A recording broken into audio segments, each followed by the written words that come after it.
welcome back to the Beast Game Podcast. We're now back with Alien Romulus, which is directed by one of James's boy, Fede Alvarez. Written by Fede Alvarez, and then also one of his cohorts, Rodo Sayigas, and he also directed Don't Breathe too. So he produced and kind of written that Texas Chainsaw Massacre and did Don't Breathe, but that is also Fede Alvarez's boy, James's boy, Daniel O'Bannon. It stars Kaylee Spaney, David Johnson, and Archie Renault. The synopsis is, while scavenging the deep ends of a derelict space station, a group of young space colonists come face to face with the most terrifying life form in the universe. The more recent history of Aliens has not been good. Tried to revive it a couple of times, and you also had Alien versus the Predator, and then turned into Prometheus. And what was that second movie? Alien Covenant. Yeah, Alien Covenant. Those two movies are the epitome of what Keith hates the most, where people do dumb things for dumb reasons, only to advance the plot in stupid ways. So that's exactly it. This movie, again, Fede Alvarez has a...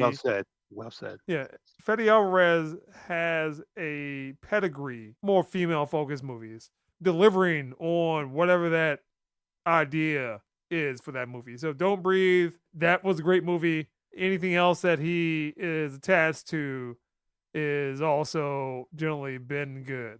Aside from that Girl in the Spiderweb movie, which was trash. But he had also done the Evil Dead remake or reimagining. Talking about Alien Resurrection, let's go to Keith. How did you feel about Alien Romulus? Very succinctly put in the things I hate the most about horror movies, and that is dumb people doing dumb shit to advance a dumbass plot. This was the epitome of flawed and understandable characters in a situation and doing the very damnedest best that they can. Even the dumbasses, every action was understandable. To a certain point, I mean, of course, you got to have some dumbass reasons, like going to an alien ship, I ain't eating, drinking, or ingesting anything in that fucking place. I'll get the fuck out. Or if one of them face huggers jams his thing down my throat, I'm off myself. Want to live after that? No, there's no living after that. You got to go. Doing the best they could with what they had. And the main character, Rain, and her relationship with her, I use air quotes for brother, but they really are a family with the synthetic Andy, the best depictions of artificial intelligence that I've seen in movies and cinema. They're trusting him, like basically the dehumanizing as they made it, because he was not deemed to be human. They trusted everything he did implicitly.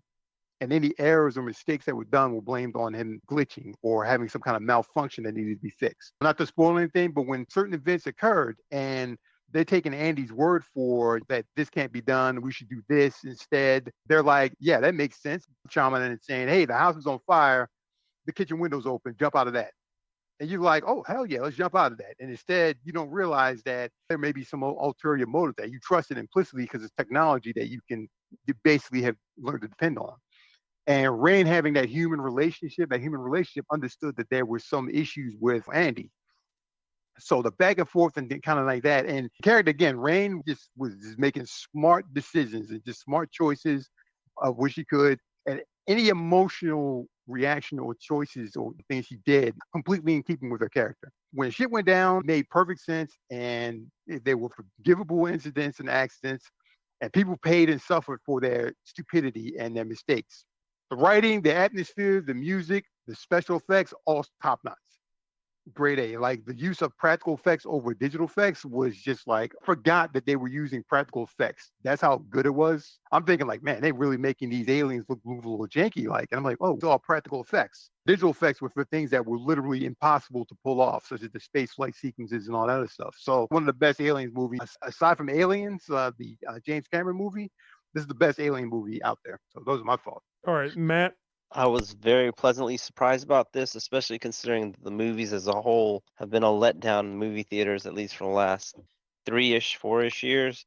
The one thing I liked about this is that they didn't force the character on us. We actually kind of saw her growth, and there wasn't any wokeism regarding, hey, you have to like this character. They made solid decisions. The guy who played the droid was phenomenal. Enjoyed his character. The tension rivaled Aliens, something we haven't seen in a while, especially considering that the previous Alien movies that have come out have just been money grab movies. I like the tension. It kind of reminds me a little bit of Dead Space, and they didn't have to go overboard with a lot of special effects. Pacing was perfect. It ended was great. I'm hoping that they make more movies of this tone, this variety, and can actually expand the universe. I was pleasantly surprised, and like I said earlier, one of the better movies this year. So we're going to go to our resident horror thriller demon possessed expert, Jay. How do you feel about Alien Romulus and Fede Alvarez?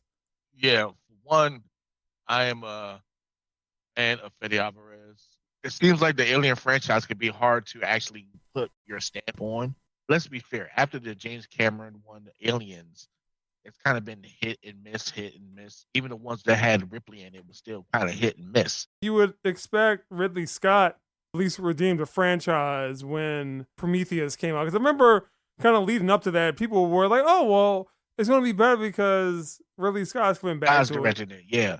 who Yeah, did the and first people Alien. were- That's yeah, what people the lineage were is. disappointed. People were very disappointed. And I was disappointed. yeah, I think the last one I saw was what was the last one? Covenant. Yeah, was that the one with the spores? Yeah, yeah. They go on that. they land on a planet that has wheat. and take off that mask. Yeah. And they just walk around like, oh my god, the air feels so sweet. Did we see that together? Yeah, I Yes. think so. It's like, oh, there's Yeah. wheat on this planet. Like, look, everybody, we can make cereal. Mm. I mean, Right. who does that? Who the fuck goes and walks around and just On the alien splashes in the planet. damn water, yo? Get that. You don't splash around the water in your own damn planet. Like, who the fuck does that? But this movie was really, really good. I enjoyed that they did not make the main character a Mary Sue. That Yes. she knew how to do every fucking thing. She was a genius at everything. She had no flaws, no nothing. The epitome of perfection. They did not do that with her. She was very flawed. She didn't know how to do a lot, but yet, like Keith said, she made the best decision in the situation that she was in. And to me, that is a sign of excellent writing. You have a story and you have to make the character damn near perfect. That is lazy writing and horrible writing. Mhm. You made the character flawed and they still prevail. That is a sign of great writing. Mhm. And this was the epitome of it. I was happy to see it because we've been just fucking hammered over the head with this Mary Sue trope of perfection. People are not going to get behind a character that's perfect. We're not perfect. So why are we getting behind a character that's perfect? We cannot relate. There's nothing relatable about that. They did a great job with that. She was very likable. I liked the synthetic in their relationship. Everything was done with a purpose. Even the asshole. He was just being an asshole, but they explained why he was being an asshole. But that's still, to me, you understood, but like, come on, man. But overall, I really enjoyed the movie. I hope they do continue it. If they continue it, I wonder if they're going to use the same character and make her like the new Ripley, or go a different direction with a whole new cast and whatever. But I think they should keep it going and keep this theme going, keep the environment. One thing about Fede Alvarez, he has a way of making it very atmospheric.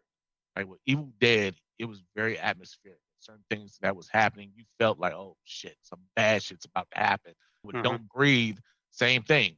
And he did the very same thing with this. So if they continue to keep this going, he needs to be at the helm of this and take it forward. But I really enjoyed it, and I look forward to something new. Hopefully. All right. So for me, I know the story, I understand the lore, and those last two movies, the Ridley Scott more recent movies, left a bad taste in my mouth. And if they never came out with another Aliens movie, I'd have been fine. But Fede Alvarez delivered on this one. I would like to see where this goes. They don't tie into anything with Prometheus and Alien Covenant. I mean, as long as it doesn't go in that Terminator direction where that last Terminator movie tried to skip a whole bunch of movies, or they try to retcon stuff. As long as it doesn't do that, which I'm confident story making capabilities of this team. Again, Rodo Sayigues, Fede Alvarez. Well, that last Predator movie also kind of redeemed. Yeah, they do that with Terminator. Oh my god, I can't wait.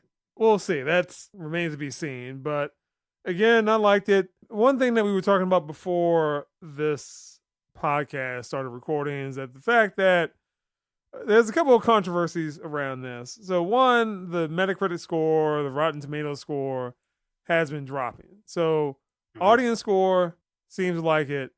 There seems to be some campaign against this movie as far as the media is concerned to kind of tank this. And there's two different controversies. So one is reviving previous dead actors. Star Wars? Oh, you talking about Rogue One? Yeah, so no one had a problem with that. That the actor was long dead, like dead since the 80s. Nobody had a problem with that, but they have a problem with this one. But go ahead, Keith, and kind of go into the controversy. Pays too much the original instead of moving past it. That's what some folks are saying. Some people bitching because they don't like it. Like, for instance, one critic, like a YouTube critic, so he doesn't really count. Like, he's just running his mouth. Complained because it felt like nostalgia baked to him, almost like the same sets, and that they were using the same types of shots that they were using. Didn't like the fact that they used that actor's image for the animatronic for the android. I forget his name. That's not Denham. Ian Holmes. It's Ian Holmes. Yes. Yeah. Ian Holmes. Yes. So they're mad because they use Ian Holmes' character in it. They're like, why are they going to do that? They're just trying to get back into it. Didn't he die? He passed away, but then they use the AI for his voice. Wait, who gives a shit? The thing is, it pisses me off. All right, what you just said. Sorry to cut you off. I was like, go ahead. What pisses me off about everything you just said, do you know the motherfucking timeline of this shit is right after fucking Alien, in between Alien. So, of course, it's going to look kind of some of the technology, like the things they use, the props and all that. The set pieces are going to look close to that because it's around the same time frame, you dumb fuck. They're calling it like a lack of originality, like the Guardians. Yeah, like originality. Yeah, so here's a couple of comments. And these are some of the lower rated comments. It says, what is frustrating about Romulus is to see the reaction to unpopular ideas and not to come up with something more, but to simply recycle old ones as nostalgia. Alien Romulus remains a shapeless beast that never so much hints at the disciplined elegance of Scott's founding's text. The action progresses rather than builds. Romulus achieves its goal of being nothing more than a well-executed monster movie. Here's another one, Vanity Fair. So if it hadn't been someone of Alvarez's care, attention at the helm, Romulus could have certainly been a lot worse. Here's a New York Times. Hold on, wait. Vanity Fair, they don't count. Well, this is the New York Times. They don't count either. Alien Romulus is a nuts and bolts action adventure horror story with booze and splatters. It doesn't have much on its mind. It has some good jump scares along with disappointingly bland heroine, a sympathetic android, and the usual collection of disposable characters who are unduly killed by slavering and rampaging extraterrestrials. But that's what Aliens has kind of been. Is right. People just making the bad decision progresses and snowballs into something even worse. Yep. And that's what Aliens has mostly been. The typical shit rolls downhill movie. Yeah. All these critics that you just said, they can all eat a dick. It's like when I disagree with the critic, I can usually spot the ones who didn't watch the movie or kind of watched it with a didn't watch the franchise. For instance, Pace Magazine, for instance, has just mentioned something about it was too fan servicey. Picked up on that critics up because it's the same people bitching about Deadpool and Wolverine. They were like, it's too fan servicey. It's like they're just in love with being fans. And fuck you. This is how you make a good goddamn movie. Disconnect between audience and critic scores is not that huge. Like normal moviegoers, a lot of them, some of them are saying the same thing. But the theater was fucking packed and people was jumping in at a lot of the same points that we were. So I honestly don't know what the fuck people were looking for. No more sequels. Let's just do new things. I don't think it's that. I think that people right now, well, no, you know what? I do think it's part of that. I do. But in addition to that, they come to expect it. And because it doesn't have that, it comes to complaints. Mm-hmm. Now, if she was a Mary Sue, they probably like, oh, she was a great heroine. She knew everything. Oh, my God. She was the best thing on the screen. You know, they would have been all over it. But because she was a normal woman, a normal character, and progressed throughout the fucking film, it's a problem. That's what I'm thinking. Because from those fucking comments, I'm getting pissed off now. From those comments, that tells me you never really watched the Alien series. And also, just because of the timeline of this, it happened right between Alien in Aliens. So why wouldn't it look very similar to it? You want to put it in a totally different portion of space or like whatever, Prometheus, Covenant, they looked similar. Like they were doing similar things. You can't necessarily deviate too much. So it's like you're not going to have Star Trek without L-cars. Or you're not going to have Star Wars without a hologram or something. It's like, oh, well, they didn't use holograms. They force loved each other. But all right, well, let's wrap this up. So let's go to scores. So Keith, what score would you give? Give us a 9. Even though I've seen every single Alien movie, I've seen the entire franchise. It didn't feel like it was being fan service to me. Like Deadpool and Wolverine, I can absolutely say was fan service. But this didn't feel fan servicey to me, right? It just felt like this is what's going on. In this universe, Weyland Yutani Corporation is doing some shady, fucked up things. They're constantly trying to find this. I mean, if anything, it explained why the fuck where their dicks were so hard for studying these xenomorphs. Every time they come in contact with the damn thing, is pure fucking havoc. But the dude explained it. Like, space colonization was fucked up. Humans do not do well on. We're not designed to have intergalactic space travel and survive on random planets. So yeah, and it ties you bioengineer into people to be able to survive in any type of environment.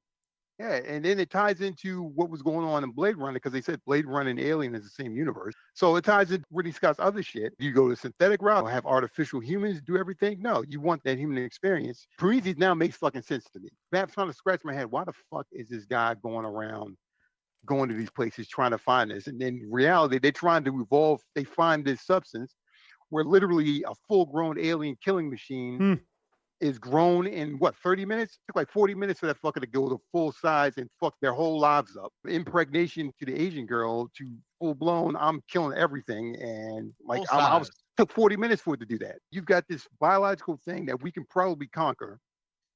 We can figure this out because we're literally traveling hundreds of light years beyond our stars. We can figure this out. It makes perfect sense that they would be arrogant enough to try to keep doing this over and over again until they got it right. They tied all the movies together, with the exception of Covenant. You know, Covenant was a lost cause. But this one movie, these handful of scenes, little background that helps me justify the franchise in my head now.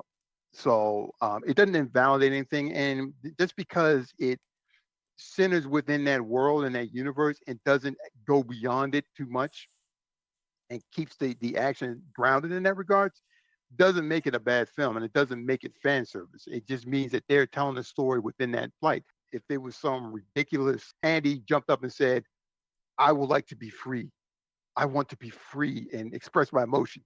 Or if he fell in love with another robot or something like that, I mean, it probably would have got rave reviews. I truly believe that. Man. So I'm going to give this a 9. Great movie, fantastic. Fede Alvarez, fantastic. Anything he does, I'm watching from now on. He's talking about Alien versus Predator he might touch. I'm all for that. So, hell yeah.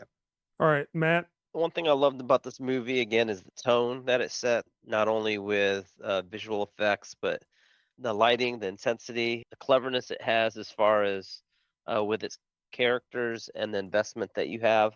I don't think I've seen that in a movie in a while, at least all the latest movies anyway. It pays homage to the original Aliens, transitioning to Aliens, being that this is the movie in between them.